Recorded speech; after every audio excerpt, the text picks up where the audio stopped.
Hi Pops, Olive Wolfer, and today I'm going to be doing a life story video because I feel like it, and one of my friends recently uploaded a draw my life video, but unfortunately I do not have enough patience to do that, so I'm doing a life story video.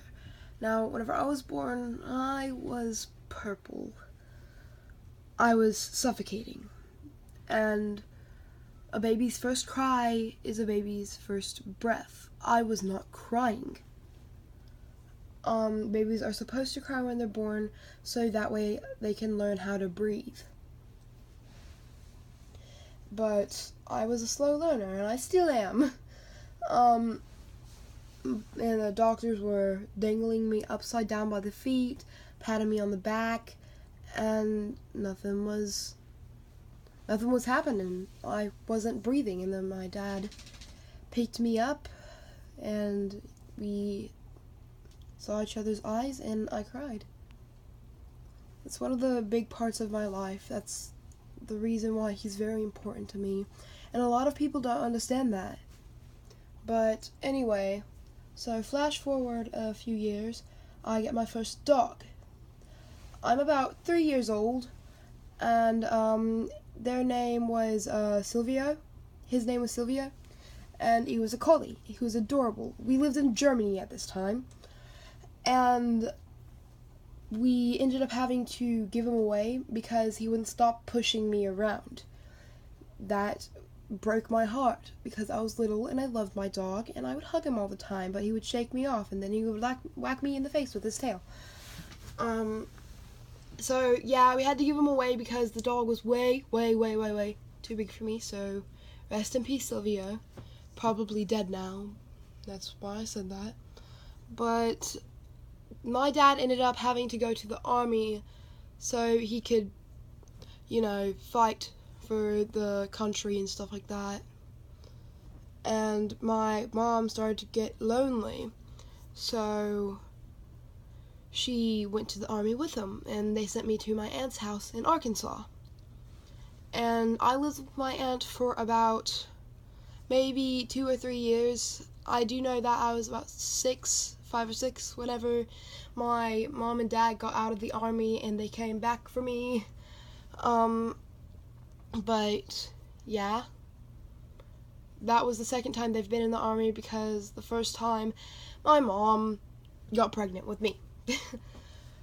But yeah, that's whenever my aunt started noticing that I had some really weird stuff going on. I was talking to people who weren't there, and it wasn't like imaginary friend, because I was talking to actual people. It wasn't like a dog that could talk or something like that. I felt like there were actually people there and that they were my best friends. And that started to freak her out, so she was just like, "Hey, can you come over here? Your daughter's acting a little weird." And then they're just like, "Yeah, we were gonna come back anyway," and then, blah blah blah. Basically, I had to go to the doctor, and I had really bad ADHD. Blah blah blah blah.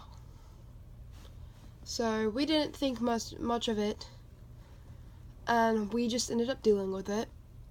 And then, whenever I was about 6 or 7, my older cousin, she was about 9 years old, and she hung a bucket full of Barbie dolls on the ceiling fan. And let's just say she turned the ceiling fan on, called it a helicopter, the helicopter smacked her in the face, and then she fell on my arm and she broke it. Right as I was rolling off the bed trying to get away from her, so she wouldn't do that. But I was too late. She did it to, I'm happy she didn't do it to my right arm, because if she did, I wouldn't have been able to have a good school life, because I'm right-handed.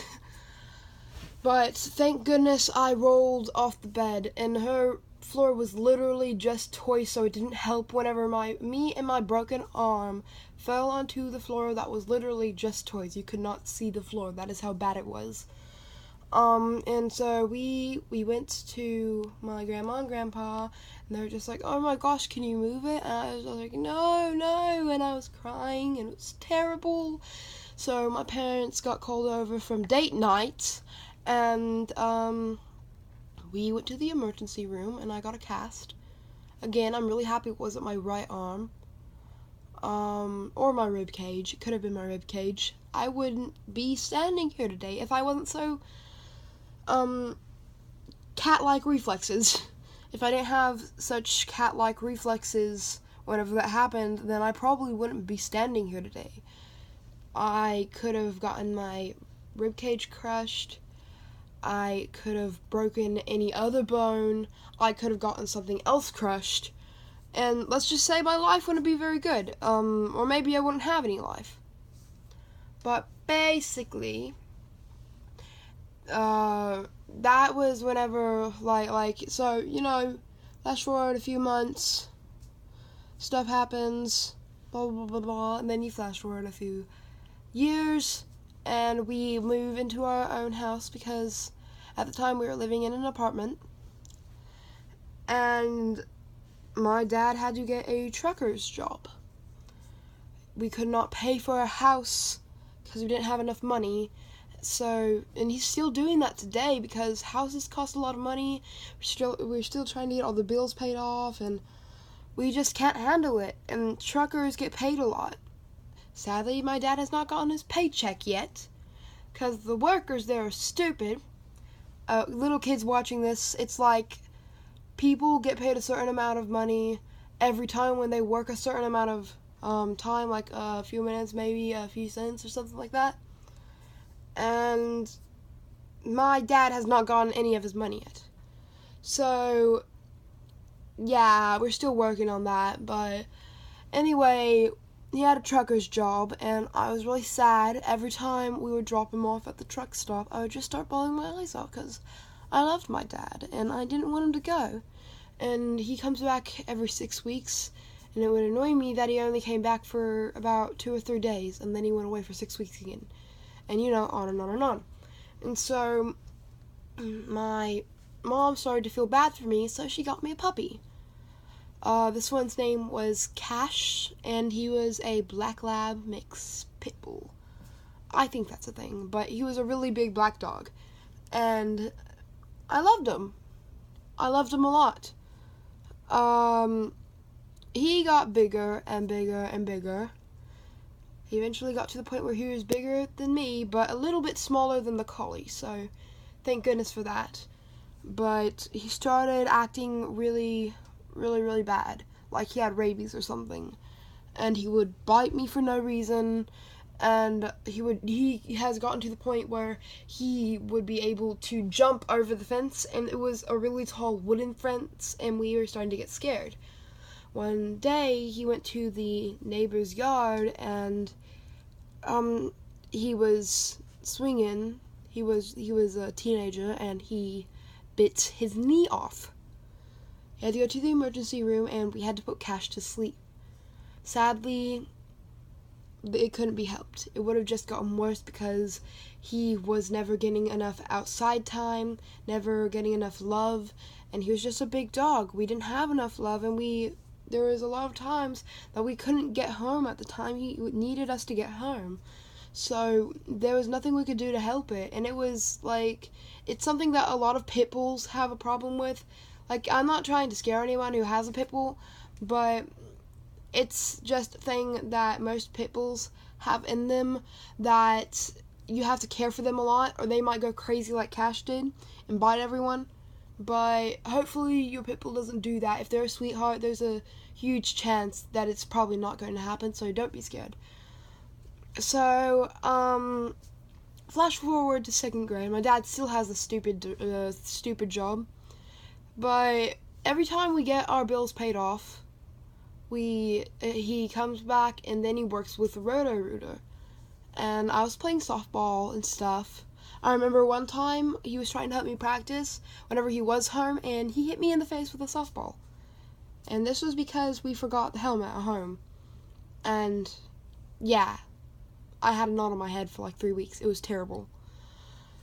But basically, I played softball for a few years, and then I kind of quit because I was that one little girl in the back picking daisies because I was a good thrower, But the thing about good throwers is that they always get put in the outfield because they can throw long distances. And since they can be a long distance away from the pitcher, then, it was very, very boring in the outfield. But I had to pay attention, and that's not what I was doing. So I eventually quit, and I was in about, like I said, I was in about 2nd grade. And, I kind of had really, really bad ADHD. And we had to go to the doctor's office again. That's whenever I was diagnosed with the bad medicine. Now, no, it didn't taste bad, and it was just a normal pill. I think it was called Vyvanse. It was like a really rare side effect that I would go completely psycho. I remember there was this one time I was at the Boys and Girls Club, and someone was teaching me how to draw a dog.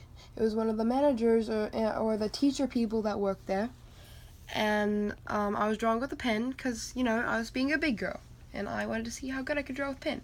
So I get to the collar, which was the last part, and I mess up, and I'm drawing with a pen, so I obviously freaked out because I didn't want to restart, and I threw a huge fit.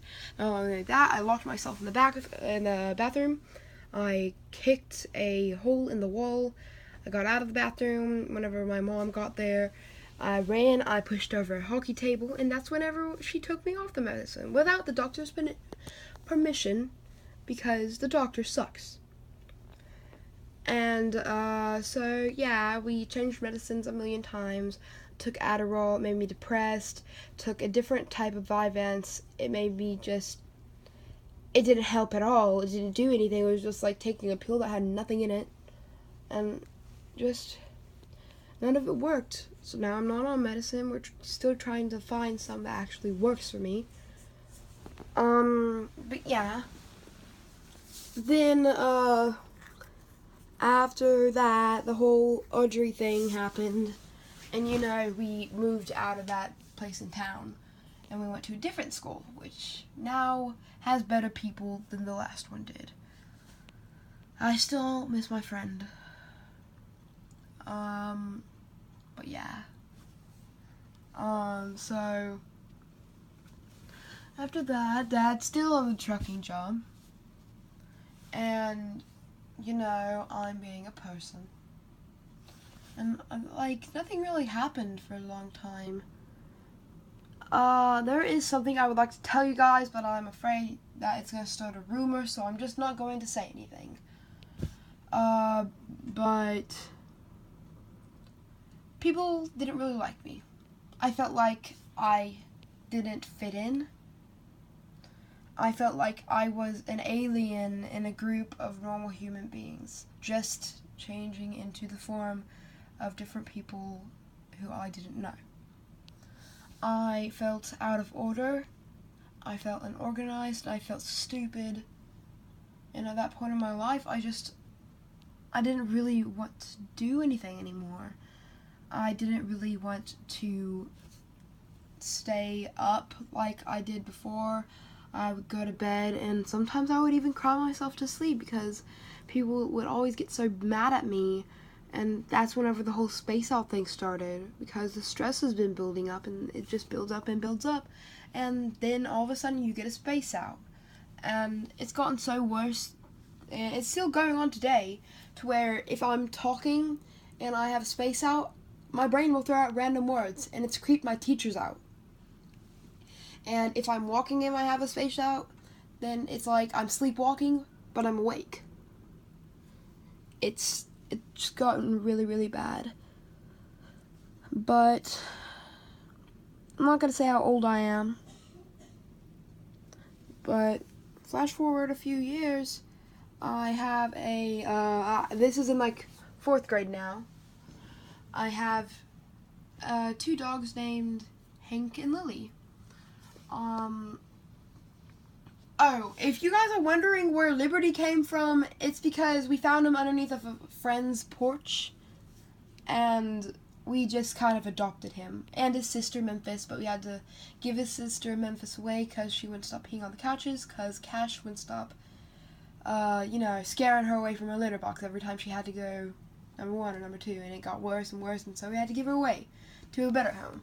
But anyway, I had my third and fourth dogs named Hank and Lily. I found them at Walmart. Me and my mom were cruising around to try to find a parking spot near Walmart, and she was just like, "Hey Ollie, I see, look over there, and there's a little bit of a pin, and there's a man and a woman standing beside it, and they were in really, really, really rough coats, and they're like poofy coats because it was extremely cold outside. So we went to check the puppies out, and they were both Walker Coonhounds. If you don't know what a Walker Coonhound is, it's basically like a normal hound, but these ones are known to chase bears up trees. That's what my dad told me. And so it was really close to Christmas, and one day on Christmas, I woke up and I walked into the hallway, which we had moved into a different house now, and there was 2 dogs walking around, and they both had bows tied around their neck. It was really cute, really big poofy bows. And so my parents were sitting in the living room waiting for me to come in there and, scream, cry, because I was excited. And they were just like, well, we talked to Santa, and Santa said that he would get you these puppies, but you have to be nice. And I was just like, okay. And, flash forward a few years, and they were really tiny. They could fit in your hand whenever we got them. Like, they couldn't fit in your hand, but they couldn't get up the front step, which, like, a toddler can get up. They were really cute. But eventually they got to the point where they could get up the front step, and that was when Lily started getting a really bad disease. Luckily, Hank did not get this disease. By the way, Lily is a girl, Hank is a boy. And she was getting really bad. She wouldn't eat, she wouldn't drink, and I know this might sound a little bit gross, but she was pooping blood. We still have a stain on our carpet because of that, or we probably still do. We still had it whenever we moved out, even after we cleaned it up. And we later figured out she had a disease. I can't remember exactly what it was, but it's something that some dogs get whenever a type of bug takes over their body, or if the worms gets too bad or something like that. I can't remember what it was, but basically she ended up dying a really, really, really tragic death. We were afraid she might not be able to make it through the night before we were supposed to get to the vet. And we were going to put her to sleep because she was going through so much pain. She got to the point where she couldn't get on the couch, and eventually she just got to the point where she wouldn't move. So we pulled her over to the couch in her little box fort that we made for her, and it had a bed in it, and I was talking to her like, "You're gonna be okay, Lily girl, you're gonna be okay." And I was petting her, and I was kind of tearing up as I was doing this. Oh my gosh, I feel like I'm gonna tear up right now. And my uncle came over here because I think he used to be a vet, and he told us about the disease. I was not in the room at this time because we were afraid that I was going to have to see the dog die in front of me. So I was sent into my room, and they were right. The dog did die. My mom told me. I was heartbroken. I loved Lily. She was so cute, and she was amazing. She was there for me whenever I cried. The sad thing is that in her last breath, blood came out of every hole she has in her body. And by that, I mean including eyes, nose, and ears. It was very gory, and it just made me sad. So, flash forward to the future. I now live in Texas. Not right now, but I did live in Texas after that happened. And we have Hank in the car with us, and Boots. And this was before we got Ina. And Hank started getting depressed because he missed his sister. And he was worried about her. You could see him. He was like, he had his head like looking over the box from the back, and you could tell that he was a little bit scared for her. He was a little bit scared for Lily. So he was getting so depressed we had to give him away to a Walker Coon hound trainer so he could learn to hunt and be free and all that stuff. It was really sad, because that way it was like my mom's little baby. Not even mine. Lily was my baby, but Hank was like my mom's. He was there for her. He loved her and she loved him back. If you're wondering where Boots came from, I got him whenever I was like really little. I was about like 4 maybe. And I was at my aunt's house whenever her dog and her neighbor's dog had puppies together, and he was one of them. And he looked exactly like he does now, except for a little bit less hairy and really tiny. And I called him Boots, after Boots, the monkey off of Dora. I was going to call him Boots the monkey, but then I realized that he's not a monkey, because my parents told me. But anyway, that was Boots' story. He's still alive. He's used to living with my dad in his semi-truck thingy, and going to work with him every day, because pets are allowed in the truck. And I think he's just been getting sad because he's knocking over trash cans, causing all sorts of mischief, like, take me back to my daddy. And we're not going to, because he's not here yet. But I really hope that he does get sent with my dad, because he's been really stupid. But anyway, that's how we ended up giving away Hank and Lily. I mean, we didn't give away Lily, because you know what happened. Oh my gosh, this video is already 22 minutes and 20 seconds long. Jeez. But yeah. You guys know a lot about me now. I did have perfectionist issues whenever I was little, but they've lightened up. It's kind of like they come back and they go away kind of thing. But yeah, it's pretty much my life story. Then you know the whole scary stuff happened at the apartment, and now I'm here. I had a very tragic life, even over all the bullying, because I was always in trouble and I didn't know how to deal with it. And I still get bullied because of that. I still get bullied for being myself. That wasn't even my whole life story. I got Ina because the cousin that broke my arm owns a lot of dogs. 2 of them like to have a lot of babies. And one of them, the mom of all those babies is Ina's sister. They are sisters, and they were both, my cousin was just like, oh, we got them from this person, and my mom was just like, oh, we should do that. When we got them, we got Ina. She looks a lot different. She was the runt of the litter, and we figured, well, we don't want her to get killed or anything, because we don't know how bad this person might be. And now we're here. She's probably asleep in her cage. Yep. Now we're here, so that's it for this video. So, bye guys. Love you guys.